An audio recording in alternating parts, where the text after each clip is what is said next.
Hey folks, lyarri here. Today we're reacting to Marathon 2 Durandal review by MandaloreGaming. I haven't reacted to a Mandalore video in a bit. I'm excited to continue this series, I guess, because I'm basically just reacting to his entire Marathon series at this point.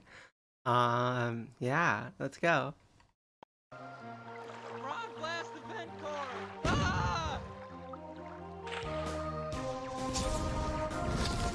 The little opening segment for Mandalore videos are like super distinct.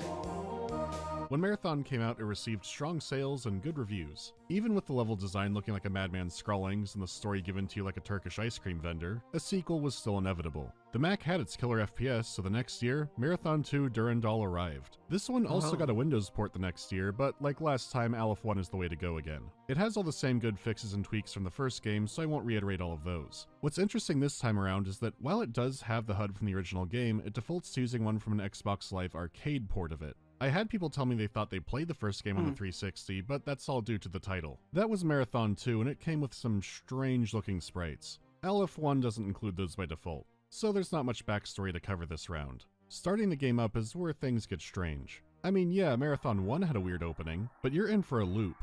I mean, thrown for a loop. Oh.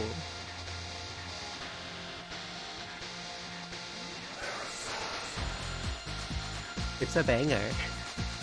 Well, this is one hell of a shift. Still, it's a great high-energy theme and credited to a group called The Power of Seven. Bungie went ahead and got started early. Alright then.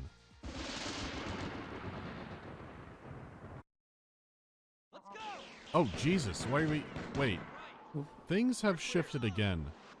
Okay, let's play some catch-up. A little. The final screen of Marathon is an epilogue that takes place 17 years after the events of the game. Durandal's exploration has led him to the Svit homeworld. He's come looking for something, and has extensively upgraded his stolen ship. Knowing him, that only means trouble. You can read the manual this time around too, but it's not nearly as enlightening. Except for some minuscule details, everything else here you can learn by just playing the game.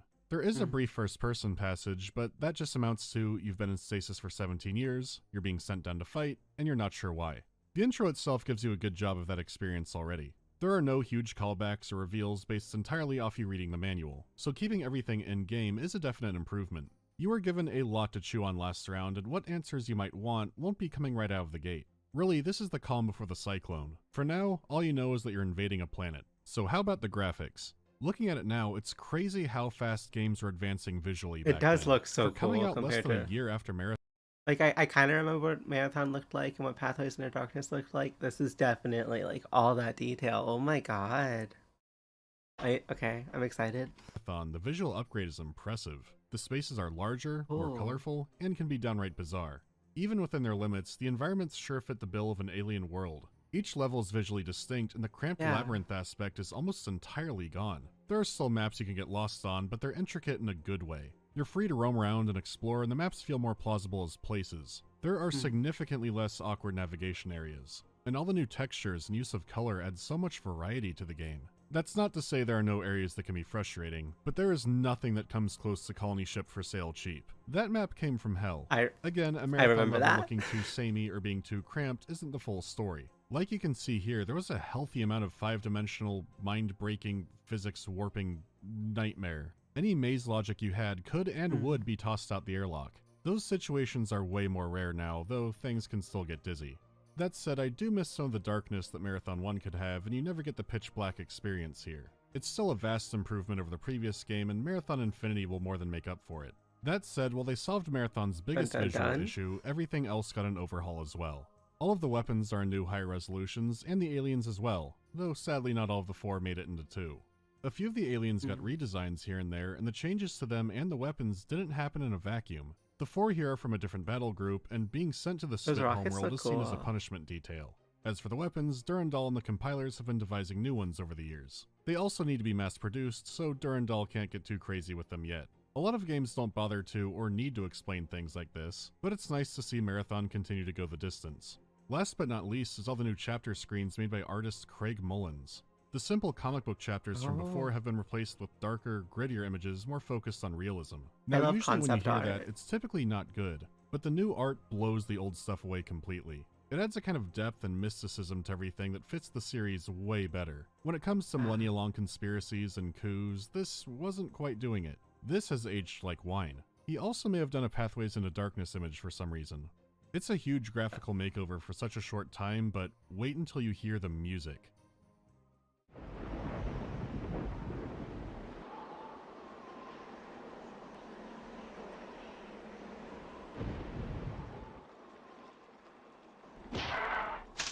Wow, the sounds are so good.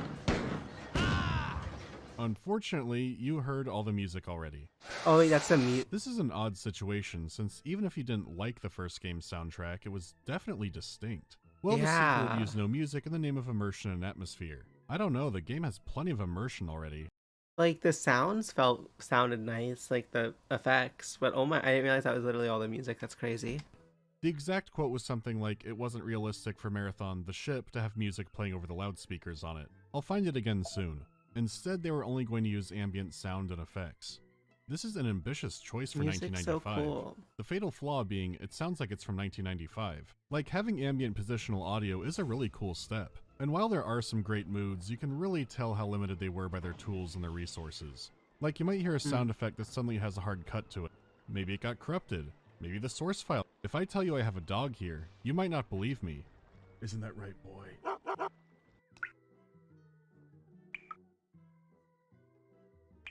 I can tell. I can tell the water's fucking with me. I hear it. Anyhow, sometimes it just sounds broken. I don't.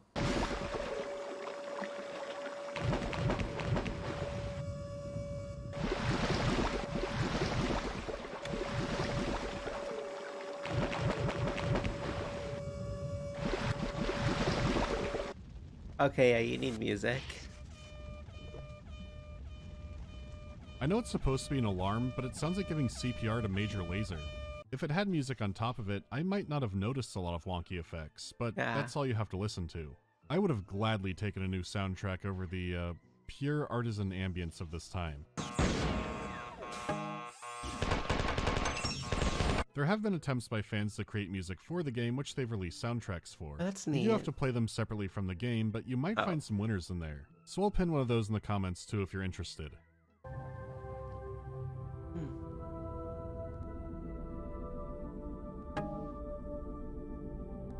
It's hard for me to like play a soundtrack to a game separately. I mean, I've never done it before, so... While some games can sound incredible even without music, this isn't one of those. It's okay. Putting that aside, sound effects like aliens and especially weapons are way better. At least the ones that were updated.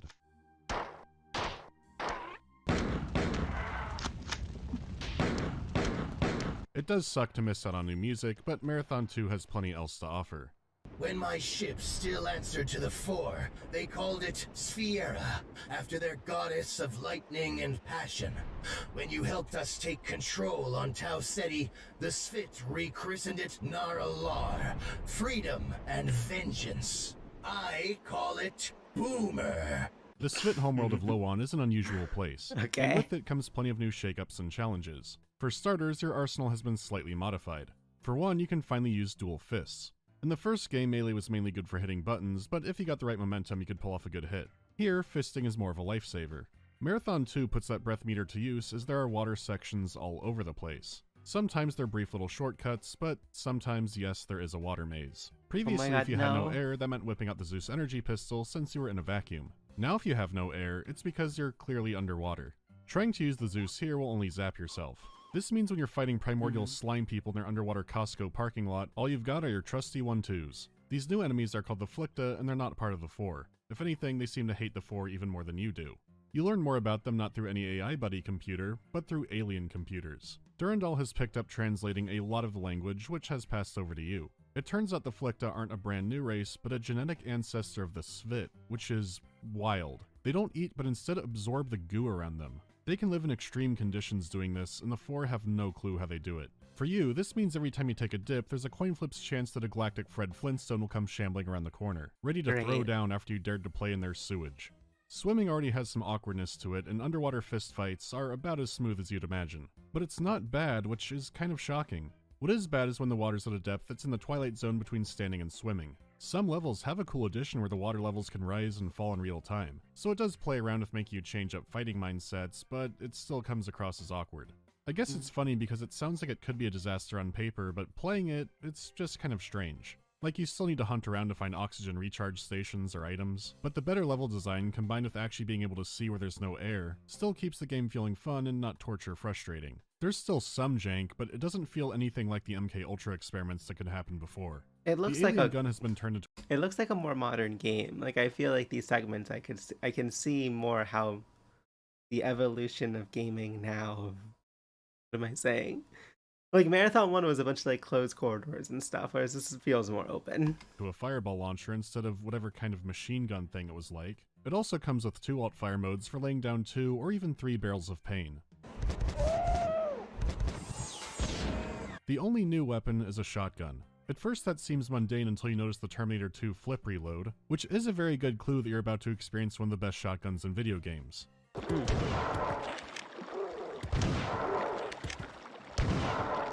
And then Bungie said, okay, give them 2.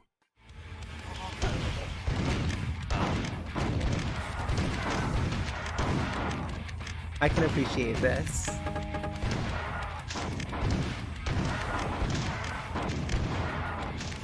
Oh my god.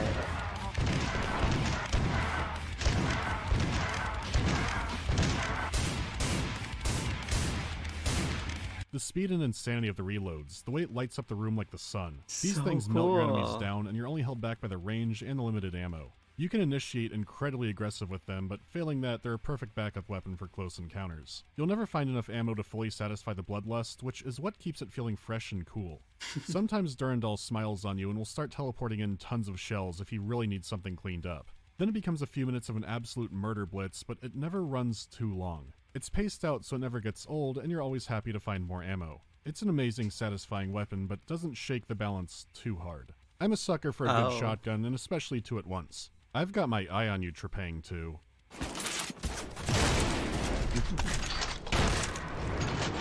Beyond shotguns, the moment-to-moment gameplay feels so much better. The aiming and movement feels a lot less like ice skating. How ammo, weapons, and enemy weaknesses are divvied out are a lot more careful as well. The assault rifle is still reliable, but I had a lot more incentive to use other weapons, which came from new enemies more resistant to bullet solutions, or from a good old-fashioned ammo shortage. A good amount of the old enemies show up in 2, and some have a kind of role replacement, even though they might not be back themselves. The actual enemy variety is about the same as the first game. It feels like there should have been more, and there was going to be. Through one section you're sent to an ancient Svit citadel looking for more information. When the ancient Svit here were attacked by the Four, they sealed off the citadel and released a virus. They call it the Skit Lector, but you don't learn much about it. Only that 4 mechanical units like the cyborgs and the compilers have an immunity to it. So in these sections you fight 4 that are immune to or sealed off from the virus, and a bunch of Flicta. They're the only ones that can withstand the virus in the flooded citadel.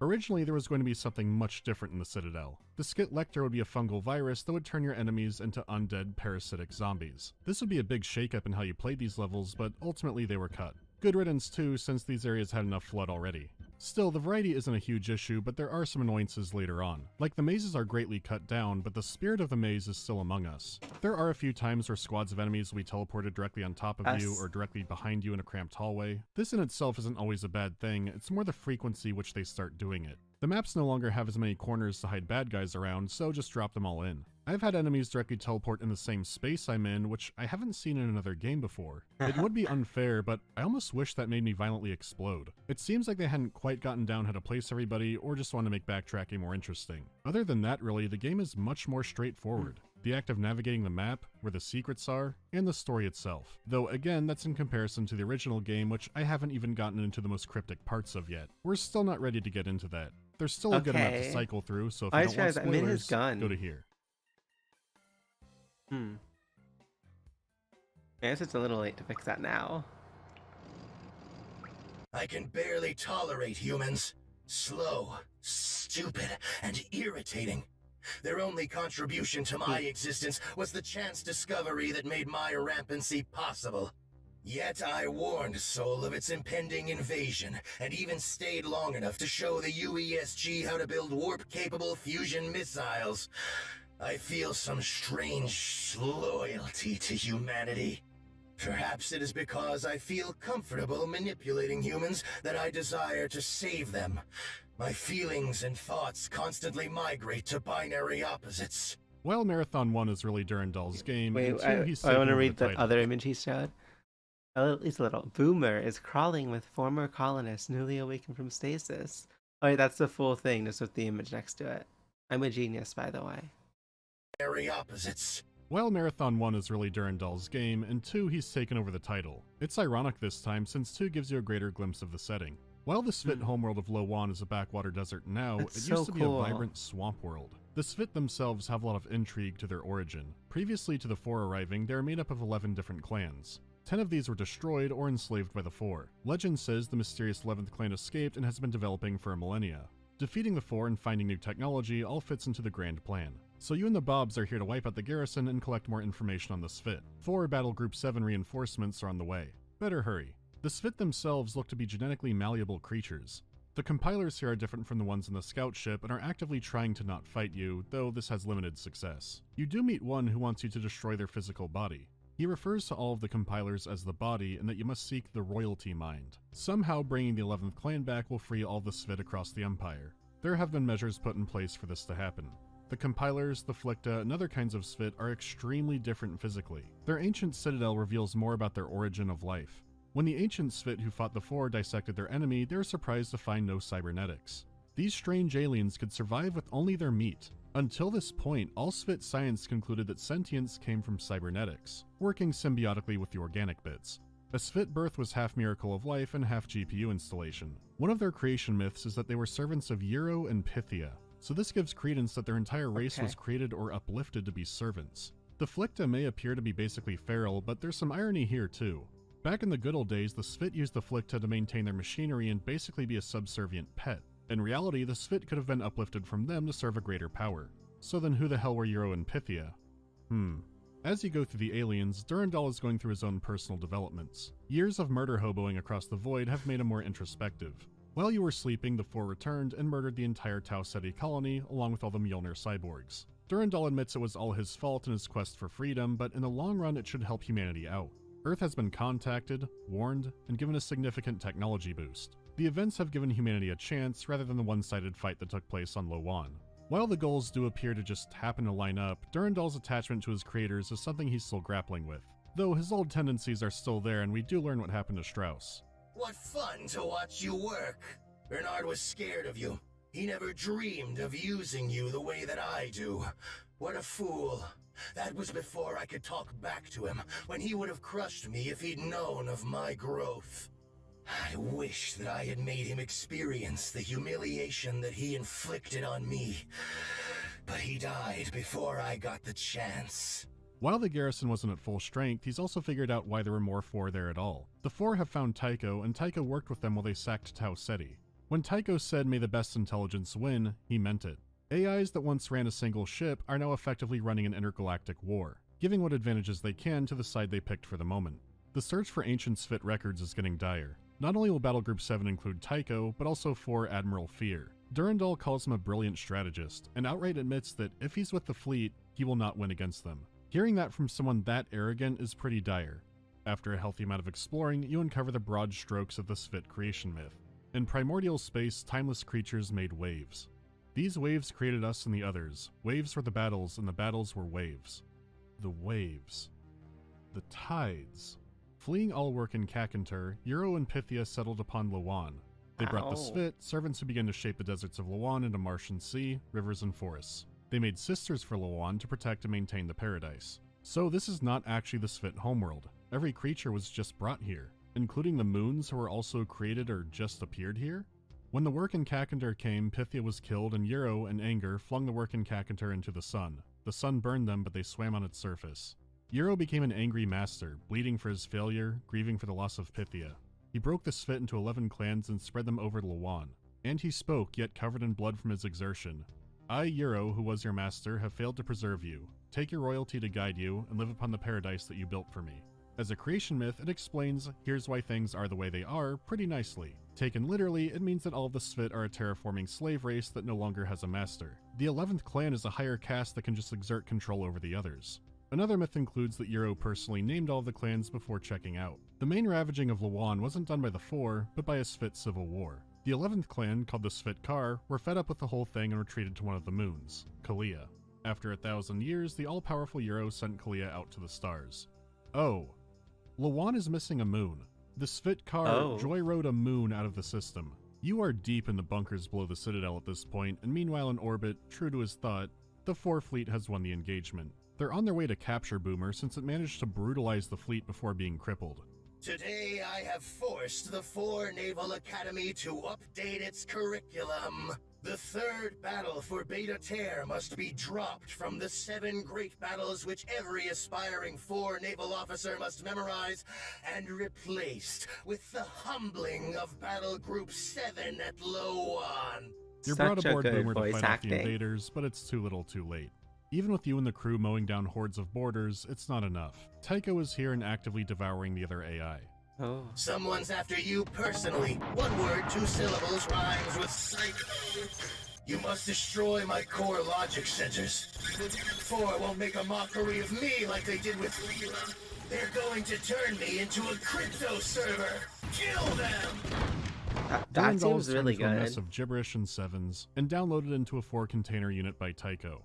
He revels in his victory and finally reveals what Durandal was hunting. He interpreted the moon in the creation myth as being a technology that can fold space. He had dug through the 4 networks and thought the myth was connected to an ancient race called the Yarrow.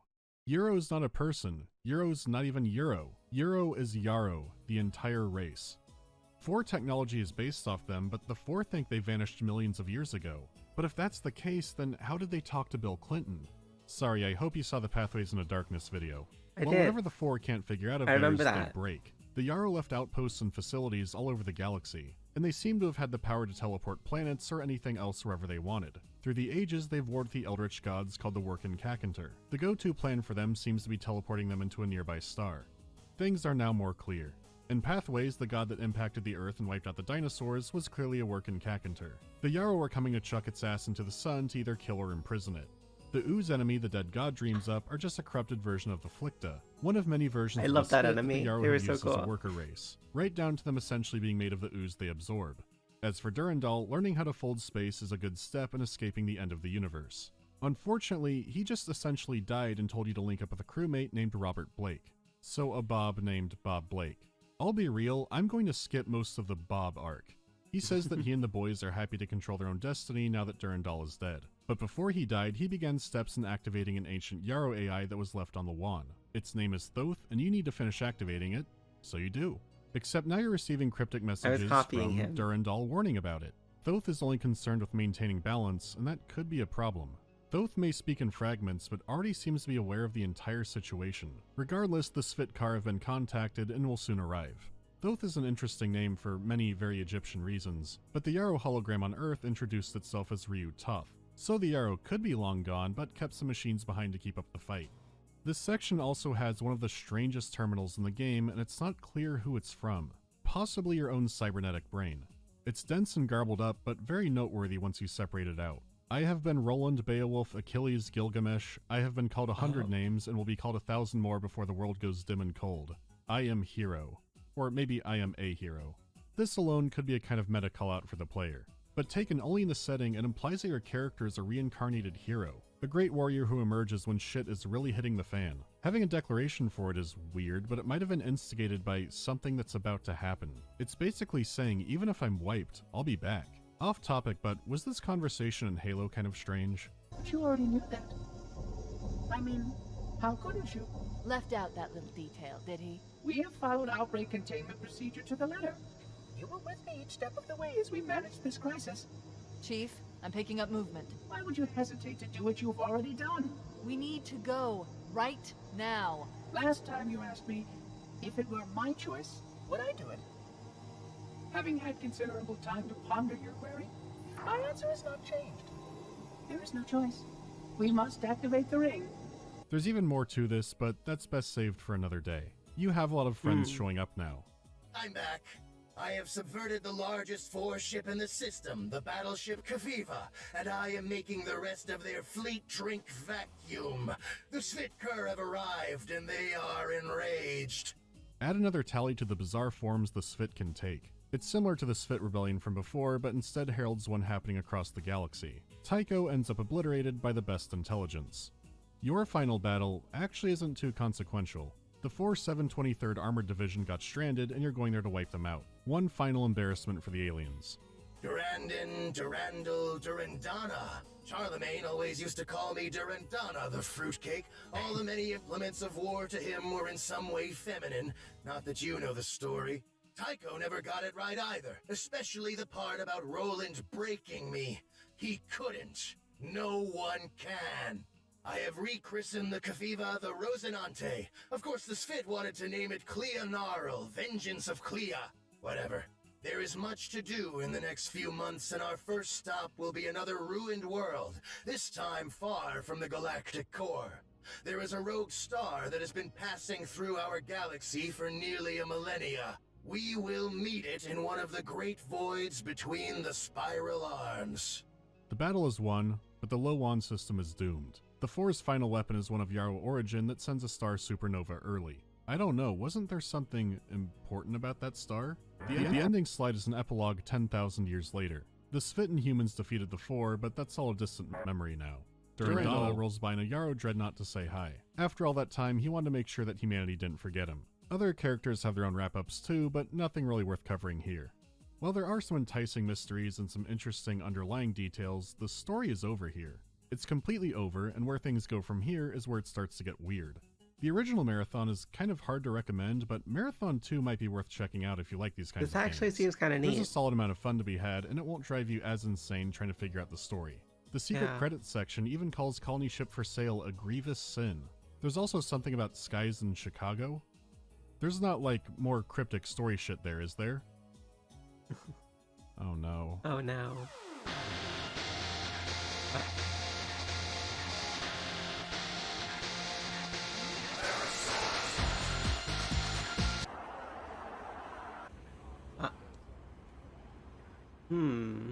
I didn't see shit.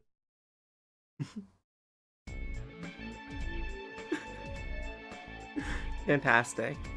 Alright, so here's the AMA thingy here, right? So let's wait. Right?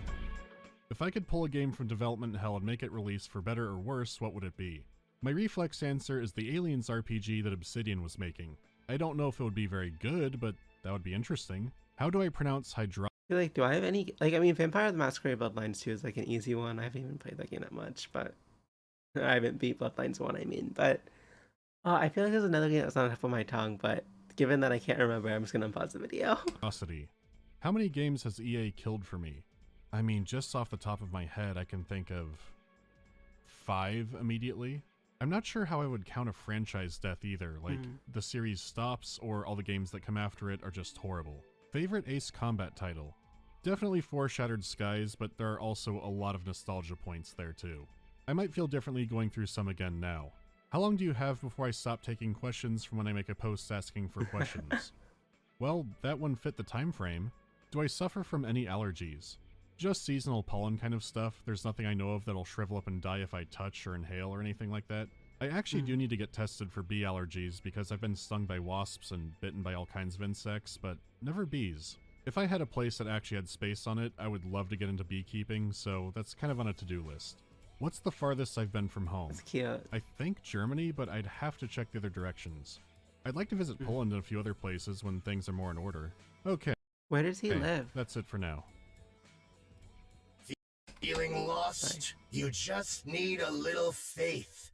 Maybe you'll find it in a converted church in Venice, Italy. Interesting. Sorry. Oh my god. I really did like this video. I feel like I don't have too much to say about these games because I don't play many FPS games, but they're really interesting to learn about. Like Mandalore usually does games that like I don't really play, which is unfortunate, but also cool. I mean, I played like Tyranny and like I know enough of like Pathfinder and stuff to talk about that. But those are also videos I'm pretty sure I've seen before. I had this recommended to me, but I unfortunately have already seen that. And I feel weird about that if I react to it. I don't know. anyways, let's read the comments. Oh, wow. So I guess there's like Marathon Infinity next because he name dropped that twice. That's pretty excited for that one. I might. I I feel like I mentioned before, like this game seems like one I'd actually play. My biggest problem right now is I have a lot of games I want to play on stream. So I'm gonna wait for the Marathon Infinity review, and if that seems cool, maybe I'll play that one. We'll see though. It's important to. I'm sure like these games probably. How long are these games? That's a good question. Oh, they're only like 7 hours. Okay, yeah, I thought it was gonna be like 10 even. I could do that in like a stream, maybe two. I'll definitely think about that then. Okay. Right now I'm playing through DMC and like last stream I got about halfway through the first one. Next stream I should get through the other half. Excited. So like I feel like should be able to complete a good amount of games. Okay, let's actually read the comments now. It's important to remember that Craig Mullins was making that art digitally before Adobe Photoshop had retooled itself for digital painting and pen tablets had been developed. Marathon's art was a genuine pioneering effort. That's pretty impressive. It's unbelievable how well it's all held up. Dude nailed the entire feel for the setting with only a few paintings. Mouse drawn. That's crazy. I have to be honest, I was fully convinced that the game had Oh, it doesn't have voice acting. That was one of my favorite parts. Props to Gianni for such a good voiceover. Huh. Well, that was pretty cool. Mandalore, like, I feel like it's cool to have that, but I kind of wish I knew. Like, I don't know. It definitely makes the video a lot more, like, enjoyable to watch with that voiceover. I like how in Marathon 1, the P4 are all alien and mysterious, but then in Marathon 2, it's like the 7th Tactical Group has deployed the 23rd P4 Mechanized Brigade to kill you. I can't believe I fell for the Durandal voice actor until he said, they're going to turn me into a crypto I should have realized it then. I'm a bit dumb. Yeah, I assumed it was like in-universe jargon or something. Thanks so. Oh, this is cool. Thanks so much for having me on as Durandal. He is unquestionably one of my favorite characters of all time. I don't know if I'll ever get the chance to voice him officially. I suppose. Oh my god, I can dream. But whether or not that happens, voicing him here, that's still amazing, and I'm so happy about it. For those wondering, I originally came up with how to voice Durandal just kind of off the cuff when I streamed the trilogy last year, but it ended up fitting him so well as I went through the games, and it is kinda now one of my pillar voice types that I love to do, and branch off from for projects. If you listen to enough stuff I'm in, you'll find pieces of it. I have already had a lot of folks ask me about AM from I Have No Mouth. Correct, that is one inspiration when I am voicing him. But actually, it wasn't the main one. In fact, AM wasn't even who I was thinking of at all when I originally came up with how to voice him. My pull was a little more odd, I suppose, but just as fitting, if not even more so. It was Cephalon Summerus from Warframe. I didn't really set out to do an impression of either character per se, rather kind of just voiced Durandal as I want to voice him, keeping those loose inspirations in my brain. A direct one-to-one of either character wouldn't really fit Durandal snugly enough. He's kind of his own thing. And Marathon kind of has its own tone that I think direct impressions of those characters would be a little offbeat with. But both of those voices are legendary in my book, so comparisons to them are indeed a compliment. Thanks for all the kind words, folks. And thanks again, Mandalore. It's genuinely an honor to work with you. And this is definitely the first time because I totally didn't voice the I've got a bone to pick with you line from Pathways in the Darkness. That voice line was totally just in that game all these years. Okay. Cool, Gianni. He says love Love and kisses, Gianni. What's the Mandalore Gaming response? It said it, but usually it has him at like the top. Oh, there. You blew it away. It caused me physical pain deciding which lines had to be used over another. It was so good. Would love to see you do Halo CE eventually, less for the actual game and more to cover the crazy connections to marathon pathways. It definitely seems like he's hinting that. As much as I love Bungie era Halo, it's sad that all that lore basically got dumped when Halo became a cultural phenomenon. That's true. I do like the like shared connected Bungie cinematic universe thing is very cool. I did it before it was a trend. All right. I don't think there's any other comments. I call it boomer. Truly a game ahead of the times. Yes. All right. So I think that's it. Thank you for watching, folks. I hope you have a great rest of your day. Bye. Hey folks, thank you so much for watching. Remember to like the video, subscribe on YouTube, follow on Twitch, and have a great rest of your day. Bye.